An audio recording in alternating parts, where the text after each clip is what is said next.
Tio Uli aqui na área para mais um vídeo da biblioteca do Tio Uli. E o livro que a gente vai explorar hoje é um dos livros mais importantes que eu considero para os investidores terem lido e relido e entender profundamente. Eu estou falando, gente, do livro O Antifrágil, do Nassim Taleb. É essa bíblia aqui, esse tarugo, que faz parte da coleção Incerto, que tem, entre outros livros, O Cisne Negro, O Iludidos pelo Acaso,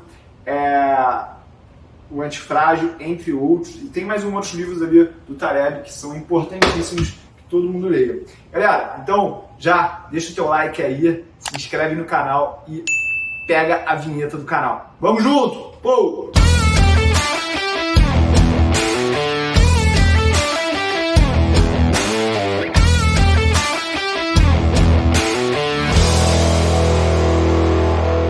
Então, galera, o livro Antifrágil, ele é importantíssimo para qualquer investidor, porque você quer ter uma carteira antifrágil no final das contas. E aí, vamos entender o que é a antifragilidade. A antifragilidade é a solução para o problema do cisne negro. E o que quer dizer isso, Tio Uli? O Nassim Taleb, nesse livro, gente, ele começa a falar sobre os problemas que o intervencionismo no caos acaba gerando para a sociedade e para os indivíduos. O que ele quer dizer com isso? Lembrando o conceito aí do cisne negro. Na Inglaterra, antigamente, eles achavam que só tinha cisne branco. Por quê? Porque eles nunca tinham visto um cisne negro, eles não sabiam que tinha cisne negro lá na Austrália, no norte da Austrália. Ou seja, até o momento que apareceu o primeiro cisne negro, eles achavam que só existia um tipo daquele animal, até que apareceu. Isso é o que acontece na realidade quando a gente não imagina que alguma coisa pode acontecer, até que vem aquele ônibus e dá de frente, tá? Muita gente, já vou deixar isso claro, acha que o corona crash, o coronavírus, a pandemia foi um cisne negro. E olha, eu falo... Nananina não. Por quê? Porque as pessoas já previam isso. O próprio Bill Gates já tinha feito um TED Talks falando das ameaças que uma possível pandemia poderiam trazer para a sociedade moderna. Então, galera, vamos entender aqui quais são os 3 estados básicos que alguém pode se encontrar. Ou ela pode ser frágil, aquela pessoa que quando há algum estressor, algum impacto chega nela, ela desmonta, ela é frágil. Aquela pessoa, ou aquele ser, ou aquela instituição que toma um choque e continua na mesma, é tida como robusta. E o antifrágil é aquele que quando toma porrada, fica ainda mais forte. E nesse contexto, eu acho que não tem um personagem que personifica tão bem a antifragilidade quanto o incrível Hulk. Por quê? O Hulk, quanto mais a gente bate nele, mais forte ele fica. Uma empresa que as pessoas consideram antifrágil e essa pandemia ela acabou trazendo essa característica é a própria Amazon. A Amazon ela se beneficiou aumentando a demanda pelos seus serviços e produtos durante a pandemia porque naquele momento de estresse as pessoas pediam em casa porque não queriam circular na rua. Uma empresa que eu considero robusta é a Berkshire Hathaway do Warren Buffett, tá? Pode acontecer o que acontecer, que a empresa ela continua lá, ó, com seus atuais 140 bilhões de dólares em caixa, diversificados em outros negócios, ou seja, ela vai de ferrovia, energia, seguros, ações e até indústrias com varejo. Ou seja, o Warren Buffett está em todos os cantos, mas ele tem esse caixa muito poderoso que acaba absorvendo qualquer tipo de impacto macroeconômico ou no mercado financeiro para ele aumentar suas posições, tá? Então muita gente vai falar que é antifrágil, eu acho que a Berkshire Hathaway ela é robusta, tá? Um outro ponto aí importante que o Nassim Taleb traz no antifrágil é o seguinte: será que a tua carreira ela é frágil, ela é robusta ou ela é antifrágil? E eu vou trazer aqui 3 exemplos que são o seguinte: um executivo de uma companhia, se ele tem um problema reputacional, o que acontece com ele? Forca nele. Ou seja, ele é obrigado a deixar o cargo porque se ele teve algum escândalo sexual, algum tipo de problema pessoal, uso de droga, qualquer coisa, ele vai acabar virando alvo e o conselho, a diretoria vai pedir a cabeça dele no mesmo momento. Diferentemente de um taxista em Nova York. O taxista em Nova York, se ele atender um cliente mal, discutir com um cliente, no próximo cliente, no próximo passageiro, ele nem sabe o que aconteceu. A gente está falando aqui dentro dos limites aí de ética, né? Desentendimentos normais. Então a gente sabe que o taxista, a cada corrida, ele está numa nova história, ou seja, qualquer coisa que acontecer numa corrida, ele é totalmente robusto. Olha só, eu usei esse conceito para fazer os atendimentos dos meus alunos, dos meus cursos. Por exemplo, lá no curso Marco Zero, eu fiz mais de 1.700 alunos, e ao invés de botar todo mundo no Telegram para interagir, correr o risco de algum problema fragilizar toda a turma, eu decido fazer o quê? Um grupinho do WhatsApp para cada 250 alunos. Ou seja, o curso Marco Zero conta com 6 grupos do WhatsApp para contemplar ali as pessoas que querem participar e ter interação com o Tiúlio no WhatsApp. Eu respondo isso em 24 horas. Ou seja, se tiver um problema no grupo A, o grupo B nem fica sabendo, o grupo C também nem fica sabendo. Se tiver um problema no grupo D, o grupo E nem fica sabendo. Ou seja, foi uma maneira de eu transformar a interação com os meus alunos numa coisa mais robusta. Além de eu achar que um grupo de até 250 pessoas, ele flui mais, as pessoas têm mais intimidade, elas conseguem se conhecer. Vamos falar agora de uma profissão antifrágil? Isso aqui que eu estou fazendo, o YouTube. YouTube, se acontecer alguma coisa aí com o Tiúlio, vamos dizer que o Tiúlio, não vou falar nada de ruim para mim não, vamos dizer que acontece um problema com o Tiúlio e aí todo mundo começa a falar, não gosta do Tiúlio, ele falou besteira, ele fez alguma coisa ruim, e aí as pessoas naquele hate, elas vão interagir ainda mais com o meu canal, e o meu canal ele tende a crescer. É a mesma história lá, ó, Andressa Suíta e Gustavo Lima. Notícia da separação deles fez com que o perfil da Andressa Suíta crescesse, 4 milhões de seguidores, ela fizesse campanha, ganhasse dinheiro. Essa é a vida de um famoso. Quanto mais polêmica em torno do nome dele, mais famoso ele vai ficar. Então, essa é uma exemplificação clara do que é a antifragilidade. E olha só, gente, a gente vai falar também de intervenção inocente. O que é a intervenção inocente? Por exemplo, políticos e economistas que votam para o salvamento de um banco que está prestes a quebrar, porque aquilo pode abalar o sistema financeiro, ele está sendo fragilista com relação ao sistema. Por quê? Existe algum tipo de problema com aquela instituição, senão ela não estaria à beira do colapso, e o governo vir e salvar essa empresa não faz com que aqueles erros eles sejam sanados e a economia fique cada vez mais forte. Por quê? Porque jogaram a sujeira para debaixo do tapete. Muita gente fala que a crise imobiliária que aconteceu em 2008, ela é decorrente de um problema que os Estados Unidos tiveram na década de 80 com a indústria de poupanças e hipotecas. Teve essa crise lá e aí o Federal Reserve, os políticos fizeram um monte de estímulos para a indústria imobiliária que acabou gerando lá aquela bolha em 2018. Ou seja, nem sempre é toma lá, dá cá. A gente vê o resultado disso acontecendo de uma hora para outra.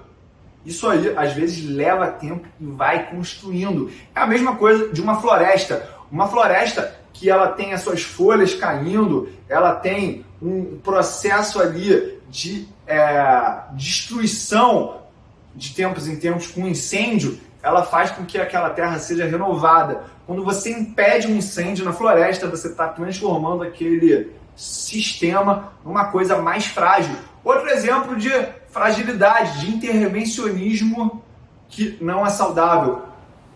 Sabe aquele filhinho de papai, aquele filhinho da mamãe, que ele não sabe de problema nenhum, que a vida é mil maravilhas, vive no mundo da fantasia? Isso não é saudável. Por quê? A vida é dura, a realidade ela é implacável. Em algum momento, gente, aquela criança ela vai saber que o mundo é duro e ela não estará pronta para isso. E aí, você quer criar os teus filhos como pessoas frágeis ou antifrágeis? É uma boa reflexão, tá? Outra coisa, gente que toma muito remédio. Eu tenho uma dor de cabeça, eu vou tomar uma aspirina. Eu tô com o nariz entupido, eu vou botar... Qual é aquele remédio mesmo, Fabito? Qual? De nariz, que o pessoal observa. Sorine, eu vou botar um Sorine, rinossoro. Gente, quanto mais remédio você toma, mais frágil o teu sistema imunológico ele fica. Ou seja, você só deve tomar remédio com a orientação de um médico, é claro, mas quando tiver problemas muito grandes. Eu acabo naturalmente fazendo isso, tá? Eu odeio tomar remédio, nem para dor de cabeça eu tomo. Eu não tomo nem whey protein. Vocês estão vendo aqui que eu estou em forma, né? Isso aqui é só ovo mesmo, gente. Galera, toma cuidado com um monte de coisa que você está botando no teu organismo, porque isso está fragilizando o teu organismo, tá? Outra coisa, vamos entender que aleatoriedade é uma coisa boa. O problema é as pessoas que não são flexíveis para lidar com essa aleatoriedade. Isso acontece no mercado financeiro porque eu não sei quando vai ser a próxima crise, mas eu sei que haverá uma próxima crise. O que quer dizer isso? Eu estou preparado para enfrentar qualquer tipo de problema com a minha carteira. E como é que eu faço isso? Eu tenho uma carteira convexa. E olha só, esse assunto aqui é importante, porque a gente vai explicar um conceito importantíssimo que é concavidade e convexidade. O que é a concavidade, gente? Uma estratégia que tem uma alta probabilidade de acerto. Vamos dizer, uma estratégia que tenha 80% de chance de acerto. Ou seja, você está acertando ali muitas vezes e isso aqui está mandando a mensagem para o teu cérebro. Pô, isso aqui é gostoso, quentinho, vem que tá quentinho, vem que tá quentinho, vem que tá quentinho. Até que tem um problema. E esse problema te leva à falência. O que é isso? Concavidade. Alta probabilidade de acerto, mas quando tem um erro, esse erro ele pode ser fatal. Convexidade. Qualquer tipo de choque que tenha na minha carteira, eu vou absorver ele e eu tenho uma potencialidade de ganho muito alta. Ou seja, pequena perda com ganho ilimitado. Eu estou falando aqui de uma ação, eu estou falando de uma opção. Dá para aplicar convexidade e concavidade à musculação também, Tchulho? Dá sim, que é o seguinte. Imagina que eu estou aqui fazendo 10 quilos cada lado aqui, fazendo barra, e faço 20 repetições. Será que isso vai dar o mesmo resultado se eu pegar bem pesado e fizer poucas repetições? Por quê? Os nossos músculos, eles também querem se tornar antifrágeis. Ou seja, se eu não estimular o meu músculo, não fizer uma intervenção nele, ele não vai crescer. Porque ele não vai ter resistência, ele não vai ter um estressor. Então, o que eu tenho que fazer na hora de musculação? Tem que estressar bastante o músculo, claro, sempre com uma orientação de um professor de educação física. Mas você tem que estressar aquele músculo, porque quanto mais resistência você botar, mais a tua musculatura ela vai se desenvolver. E para carregar aqui esse esqueleto, você precisa de músculos, tá? Principalmente quando você chega na velhice. E aí a gente vai chegar aqui no próximo ponto, que é o seguinte. Galera, a gente fica com essa taradice por ser eficiente e isso pode ser um perigo, tá? Porque você precisa de redundância. Caso alguma coisa não der certo, você já chega já com a substituição. A natureza, ela é tão sábia que ela já fez isso pra gente. É por isso que a gente tem aqui, 2 pulmões, 2 rins. Eu, no caso aqui, eu vou abrir um segredo para vocês. Gente, eu nasci com um rim só, mas esse rim ele veio um tamanho de 2, tá? Um tamanho de 2. Outra coisa, testículos. Os homens, eles nasceram com 2 testículos, porque caso você perca um, você ainda consegue fazer neném com o outro. Olhos, 2. Ouvidos, orelha, 2. Braços, 2. Pernas, 2. Ou seja, a natureza ela é sábia. Eu vejo alguns empresários querem ser tão eficientes que eles não têm redundância para algumas tarefas que são extremamente importantes. Então toma cuidado quando você está fazendo uma carteira de investimentos, montando o teu negócio, se você não está tornando o teu negócio tão eficiente que ele não tem redundância.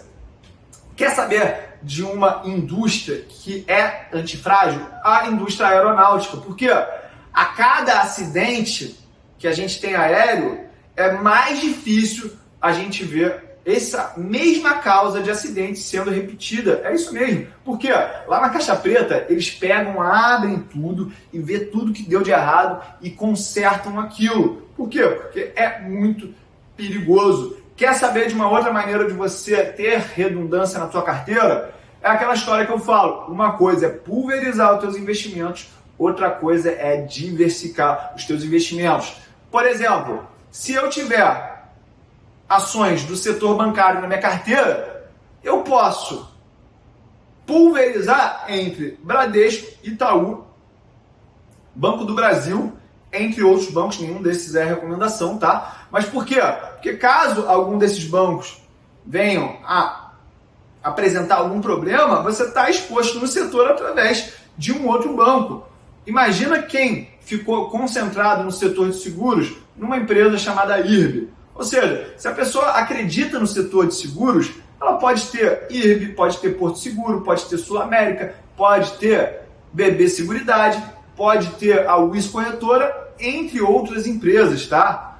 A própria Berkshire Hathaway, no segmento lá de seguros, ela tem várias empresas dentro. Então, você pode fugir da concentração da carteira e, com isso, tornar a tua carteira mais antifrágil.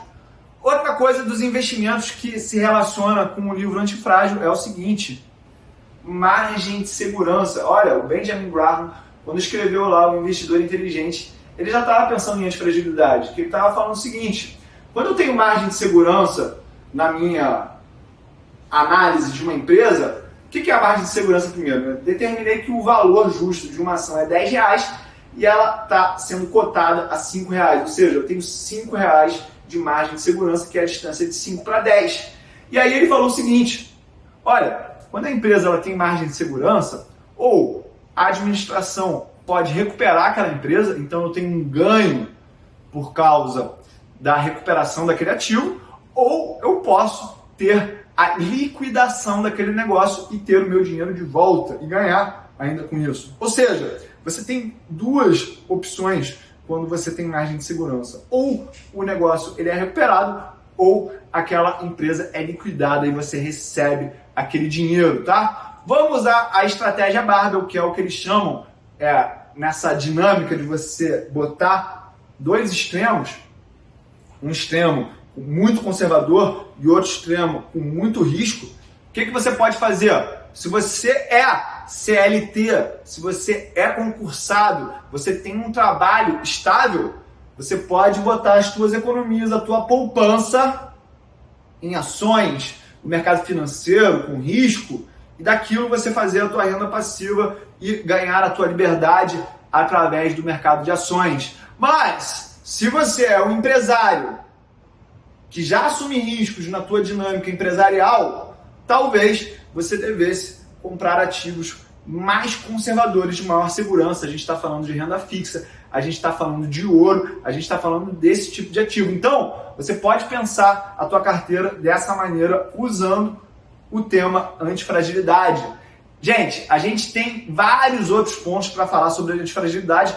Eu vou falar só mais dois aqui para esse vídeo não ficar muito extenso, porque esse livro aqui é sensacional, gente. Você viu? Calhamaço ali de coisa boa que tem para falar. Uma coisa que ele fala muito ali é o menos é mais. O que é o menos é mais, gente? Quanto menos variáveis eu trago para um modelo e ele continua funcionando, melhor esse modelo é. E aí eu vou ligar a um assunto que eu trato lá no meu curso Marco Zero, que é o Factor Investing. Factor Investing é a relação de preço e alguns fatores da contabilidade, por exemplo, da empresa. E aí, quando as pessoas entendem o que é o Factor Investing, elas ficam falando assim: não, se você botar a empresa com mais de 6% de margem, dividend yield acima da Selic, empresa small cap, empresa que tem lucro há 6 anos consecutivos, eu vou fazer um modelo que vai aparecer ali só o filé das empresas. Mas isso não é menos, é mais. Você está entendendo que quanto menos variáveis, por exemplo, se eu botar só a relação de preço sobre o lucro e aquilo funcionar, quer dizer que o meu modelo é sensacional. Ou seja, toma cuidado para não ficar entulhando muito de variáveis os teus modelos, porque ele só vai ficar mais frágil a partir disso. E para finalizar aqui esse vídeo sobre antifragilidade, eu vou falar de um dos conceitos favoritos que eu tenho nesse livro, que é o efeito Lindy. O efeito Lindy, ele nasceu do quê? De um comediante que tentava prever qual o tamanho da carreira dos outros comediantes que se apresentavam num clube em Nova York. E ele começou a entender que quanto mais tempo um comediante ficava no palco, maior era a probabilidade dele continuar no palco. E eu trouxe essa dinâmica para o mercado de ações e eu vou te dar esse toque aqui agora. Você olha para a carteira do Warren Buffett, você olha que tem empresas que foram fundadas em 1852, 1856, a gente está falando de American Express e Wells Fargo, a gente tem empresas como Coca-Cola e Kraft Heinz que também foram fundadas no século XIX, passaram por Primeira, Segunda Guerra Mundial, coronavírus, crise da gripe espanhola, ou seja, muitas coisas que a gente sabe que aquela organização ela tem histórico de experiência, de resiliência, de sobrevivência. Bota o Bank of America, também foi fundado em 1904 ou 6, um dos dois, depois a gente confere aí. Mas são empresas seculares e isso significa alguma coisa para os negócios. Tanto que no livro, O Investidor Inteligente, do Benjamin Graham, ele fala o seguinte: olha, procure selecionar empresas que têm um grande histórico de pagamento de dividendos e lucros de maneira consecutiva. Isso vai criar um filtro de boas empresas que vai aumentar as suas probabilidades de sucesso como investidor.